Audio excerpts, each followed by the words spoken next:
탈북어민 강제 북송 논란과 관련해 검찰이 강도 높은 수사를 이어가고 있는 가운데 대통령실이 문재인 정부에서 관련 사건의 인수인계가 제대로 이루어지지 않았다는 사실을 공개했습니다. 뭔가를 은폐하려는 의도가 있었다는 사실을 우회적으로 비판하는 것인데요. 그런가 하면 탈북어민 강제 북송 사건과 관련해 당시 북한 선원과 선박을 소독한 검역당국과 국방부가 소독 당시 사진 또는 영상을 촬영하지 않은 것으로 확인됐습니다. 여러분 아시다시피 어떤 사건이 일어나면 현장을 촬영하는 것은 기본 중의 기본인데 이걸 하지 않았다는 겁니다. 또 이번 사건과 관련해 정의당이 사실상 민주당 편을 드는 듯한 행태를 보여 또다시 민주당 이중대냐라는 비판에 직면하고 있는데 관련 소식들 상세히 보도합니다.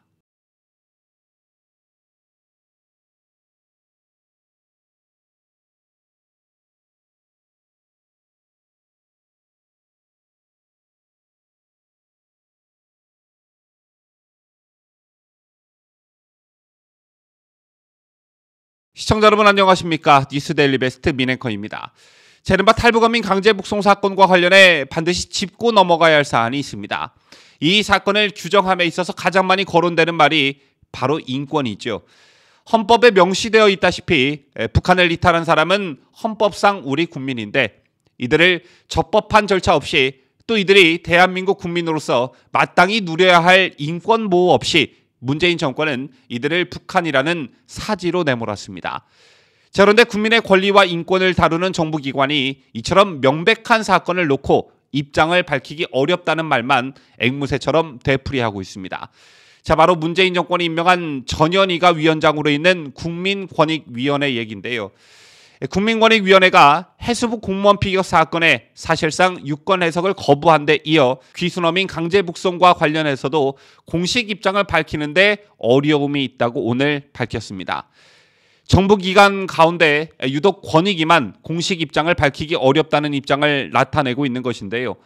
상황이 이렇다 보니 전현희 알박기 효과라는 말이 나올 수밖에 없는 것이겠죠. 더군다나 우리나라가 아닌 미국과 영국 등 서방 자유진영 국가에서도 의회 차원의 유감 표명과 수사 촉구 입장이 나오는 와중에서의 권익위 침묵이라는 점을 비춰봤을 때 국가 차원의 더욱 부끄러운 일이 아닐 수 없습니다. 그런가 하면 오늘 국회에서는 정의당 이은주 비상대책위원장이 국회 비교섭단체 대표 연설을 했습니다. 자, 그런데 정의당도 탈북어민 북송에 대한 윤석열 정부의 조사와 관련해 문재인 정부가 한 것과 같은 적폐청산이라며 조사를 중단할 것을 요구하고 나섰습니다.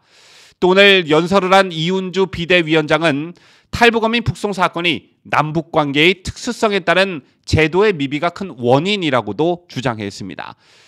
정의당이 민주당의 이중대 노릇을 하고 있다는 게 어디 하루 이틀이겠냐마는 인권을 중요시한다는 소위 진보정당 입에서 저런 말이 나오면 안 되는 것이지요. 탈북어민 북송 사건은 남북관계의 특수성을 따질 게 아니라 인권이라는 인류 보편적 가치와 이 과정에서의 위법성을 따지면 될 일입니다. 또 어떤 정치적 목적이 있었는지도 들여다봐야 할 부분인데 이 모든 걸 남북관계의 특수성 때문이다 이렇게 치부한다면 지난 과거 유죄로 판명된 김대중 정권 시절 대북송금 사건도 남북관계의 특수성 때문이다 이렇게 주장하면서 무죄라고 주장해야 되는 것이겠죠. 정의당이 왜 존폐 위기에 처해 있는지 반성하길 바라고요. 자, 오늘 또 한 가지 새로운 소식이 있었습니다. 탈북어민 강제 북송 논란이 계속되고 있는 가운데 대통령실이 문재인 정부에서 관련 사건의 인수인계가 제대로 이루어지지 않았다는 사실을 공개했습니다. 현재 보수파 진영에서는 사안이 이렇게나 명백한데 빨리 관련자들을 엄벌하지 않고 뭘 그리 좌고우면하고 있느냐라는 반발 여론이 확산하고 있죠. 이에 대한 대통령실의 해명이라고 보면 될 것 같은데요. 대통령실 관계자는 전 정부의 정의용 전 청와대 국가안보실장 등이 탈북어민들은 귀순 의사가 전혀 없었다고 하는데 어떻게 보느냐 이렇게 질문하자 신정부 취임과 더불어 인수인계를 받는 과정에서도 전혀 포함되지 않았던 사안이라며 그 문제가 본격적인 조사에 들어간 이후에 관련 자료를 안보실에 혹시 있는지 확인하는 절차를 거쳤음에도 놀라울 정도로 자료가 없다 이렇게 말했습니다.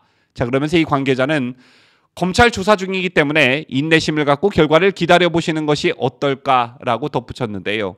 이 사건이 큰 이슈로 부각되고 나서 서해 공무원 피살 사건과 마찬가지로 전 정권에서 이들이 자료를 폐기했거나 은폐했다는 정황들이 속속들이 드러나고 있죠. 자, 그런데 알고 보니 놀라울 정도로 자료가 없다는 것입니다. 자, 이게 의미하는 말은 문재인 정권 인사들이 또는 관련자들이 향후에 이 사건이 문제될 것임을 이미 알았고 때문에 관련 자료들을 은폐 또는 폐기했다는 반증이겠죠. 자, 이게 떳떳하고 법에 위배되는 일이 없었다면 오히려 자료들을 꼼꼼히 남겨놨을 겁니다. 자, 이런 맥락에서 기가 막힌 사실이 오늘 또 한 가지 더 있었습니다. 보통 사건이 발생하면 수사당국이 가장 먼저 하는 게 현장을 가는 것이겠고요. 그 다음이 현장에서 사진, 영상 촬영 등을 통해 기록을 남겨놓는 것입니다. 자, 이거 정말 기본 중에 기본이죠. 자, 그런데 어떻게 된 일인지 탈북어민 강제 북송 사건과 관련해 당시 북한 선원과 선박을 소독한 검역당국과 국방부가 소독 당시 사진과 영상을 촬영하지 않은 것으로 확인됐습니다. 자, 어떻게 이런 일이 있을 수 있는지 상식적으로 납득이 가지 않는데요.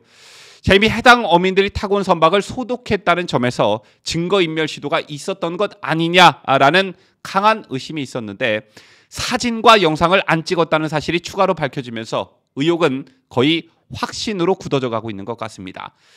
안병길 국민의힘 의원이 농림축산검역본부로부터 제출받은 자료에 따르면 검역본부는 2019년 11월 2일 북한 어선 대상 소독 및 검역 당시 검역본부에서 촬영한 사진 또는 영상 자료가 없다고 밝혔습니다. 안 의원이 당시 사진 또는 영상을 촬영하지 않은 이유를 묻자 검역본부는 납포어선 검역 및 소독 업무 수행 시 사진 또는 영상 촬영은 필수 사항이 아니며 해당 건은 보안구역이라 촬영하지 않았다 이렇게 답했습니다. 보안구역이라 촬영하지 않았다는 말은 궤변으로 들리죠. 보안구역, 즉 배경이 나오지 않게 배에 올라타서 선박의 내부를 촬영했으면 될 일이기 때문입니다. 이미 알려진 대로 당시 선박을 소독한 검역관은 혈흔을 목격한 바 없다 이렇게 밝혔죠. 때문에 이들이 정말 16명을 살해한 흉악범이 맞느냐라는 논란이 벌어진 것인데 여기에 사진도 없고 영상 자료도 없다고 합니다. 자, 이런 걸 완전 범죄라고 하는 것일지 모르겠습니다. 살해 현장을 소독까지 해주는 친절한 정부는 아마 세계에서 문재인 정부가 유일하지 않을까 이런 생각이 절로 드는 소식이 아닐 수 없습니다. 지금까지 저는 자유대한민국을 수호하는 뉴스데일리 베스트 민앵커였습니다.